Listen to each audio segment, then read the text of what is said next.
With over 42 million people leaving CCP, China's politics is in big trouble. The latest scenes in China have been electrifying. With millions of people leaving the CCP, China's politics are in deep trouble. Let's see. The biggest anti-government outburst since the 1989 pro-democracy demonstrations focused on Tiananmen Square is the abrupt release of nearly 3 years' worth of pent resentment over the excessive COVID measures which have disrupted lives, divided families, and weakened the economy. Once more, the demonstrators' chances are not good. Suppression of it has been swiftly carried out by the Chinese Communist Party, which holds total authority over the nation. However, a tipping point has been reached by the Chinese people. Following a severe crackdown in 1989, the Chinese people were scared and depoliticized, leading to the establishment of a social contract that has controlled life for the past 30 years. Some economic freedom in exchange for leaving politics to the party. A new generation has found its voice after being driven to the verge by the government's zero-COVID fixation. The irony lies in the way things happened. President Xi Jinping made it a high priority to stop pro-democracy demonstrations in China following the 2011 Arab Spring uprisings. After wiping out Chinese civil society, he consolidated his hold on power by ridding the party of any prospective political competitors and changing China's constitution in 2018 to do away with term limits for presidents, thus extending his tenure in office indefinitely. That's what the unyielding response to the pandemic is all about, just another instrument to keep an open society from emerging. With its zero-COVID policy, the party has brought about a revolution in China, despite its massive 10-year campaign to vaccinate the country against a revolution. In an effort to stem the Omicron variant's rapid spread, Shanghai was placed under lockdown for 2 months in April and May of 2022. China as a whole has seen the 25 million residents of the metropolis endure excruciating psychological and financial suffering. Intentionally, it pulled individuals back into politics. They were compelled to reconsider whether the social compact was still tenable because they were cooped up at home, cut off from their families, or concerned about food.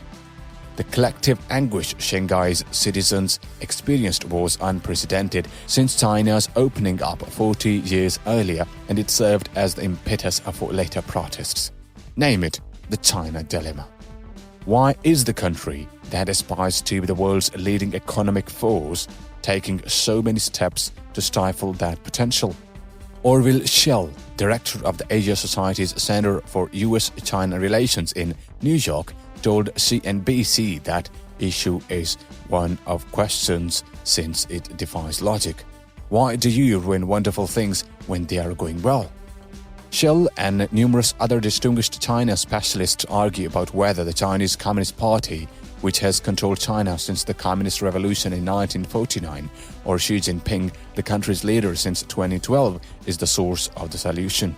A new espionage law that makes doing business difficult, disappearance of well-known entrepreneurs, and the dramatic shift in capital and loans from the private sector to state-owned enterprises, to name a few, are just a few of the economic shifts that are easy to list but difficult to explain if one is attempting to achieve ever more economic growth. Professor Yashing Huang of the MIT Sloan School told CNBC that these and other steps are producing predictable repercussions, saying the economy is slowing down, private investment is slowing down, a significant capital flight is occurring. The mayor also appears to mark a turning point for a nation that started in 1979, pushed through economic changes that resulted in a significant expansion of the private sector's involvement, tremendous economic growth, and the lifting of about 800 million people out of poverty. The majority of observers of China, though not all of them, attribute the recent shifts to Xi. Schell asserts that Xi Jinping is the real decoupler, despite policy wonks debating minute details about whether the United States and its allies are decoupling or de-risking from China. When contacted about the criticism of Xi, Chinese officials at the U.S. Embassy declined to comment to CNBC. Xi's ideological rigidity and lust for control are cited by Ryan Hess, director of Brookings China Center, as being at odds with the pragmatism that defined China's period of reform and opening. He told CNBC that China's private sector, which was the Chinese economy's growth engine in the past, is paying the consequences. The pragmatic era of the Chinese administration has come to a crashing halt, according to Xi, as stated by Australia's former Prime Minister Kevin Rudd in the Foreign Affairs news outlet in December 2022. Rudd, an Oxford University PhD candidate, wrote a 420-page thesis on Xi's worldview. According to Rudd, Xi sees the world through Marxism, Leninism, an ideology that many believed to be extinct and that China had abandoned. But it's back, according to Rudd, and Xi's Marxist vision entails more control over the private sector, an increased role for industrial policy in state-owned firms, and the pursuit of common prosperity through redistribution, all of which are expected to slow down economic growth. Rudd is Australia's current envoy to the US at this time. Among the minority who believe that Xi's influence has been exaggerated is Anne Stevenson-Yang, the founder of J Capital Research.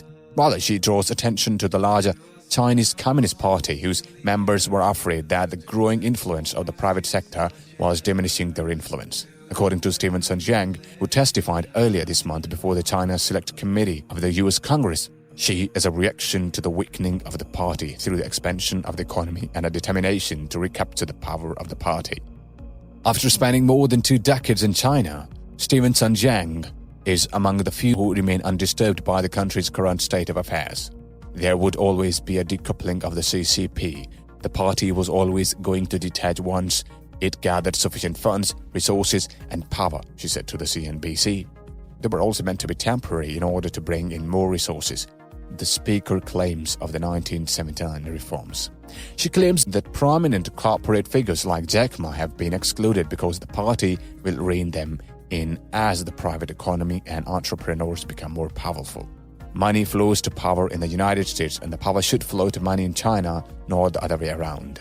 Nearly all China watchers consider the collapse of communism in the former Soviet Union in 1989 to be a major motivating event that shapes their thinking, regardless of whether it is Xi or the CCP at the wheel. That was precisely what Xi stated when he focused on the risks of ideological decay that led to the collapse of Soviet communism in a 2013 address. According to Shell, Xi has no desire to emulate the later Soviet leader Mikhail Gorbachev as head of China. Certain of the most significant reforms are still in effect, to be sure. Property ownership is still permitted for Chinese nationals, even though it was only made official by legislation in 2007. They can open enterprises now, unlike in 1949 when the Communist Revolution had business owners who were at worst banished and at most slain. Foreign investment is still accepted and actively encouraged in China. What Chinese officials are saying. Chinese officials refute the notion that the government is suppressing the country's private sector, even as they choose not to respond to the criticism leveled against Xi. The Chinese government highly values the growth of SMEs and the private sector, while 50 million private enterprises operate in China as of the end of May, accounting for almost 92% of all registered businesses in the nation, according to Liu Pengyu, a spokesperson for the Chinese embassy in the United States who talked with CNBC.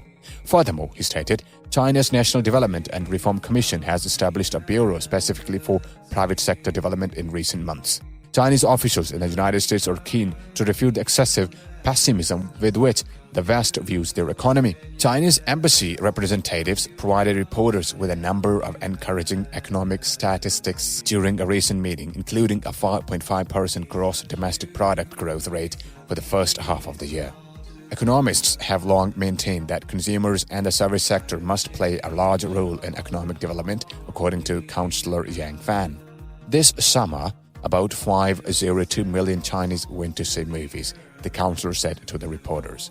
They point to external causes such as sanctions, trade restrictions, tariffs from the United States, and the weak global economy following the epidemic as reasons for the weakness of the Chinese economy. Additionally, they attempted to refute the widely held belief that China is abandoning reforms by offering a lengthy wish list of actions that Western business executives and economists believe China ought to be taking. Councillor Zhang Xinqiu stated, China actively promotes high-standard opening up, strive to foster a world-class business environment that is national treatment for foreign-funded companies, market-oriented, law-based and internationalized, further relaxes market access, maintains and promotes fair competition, and will open its door when wider to the world.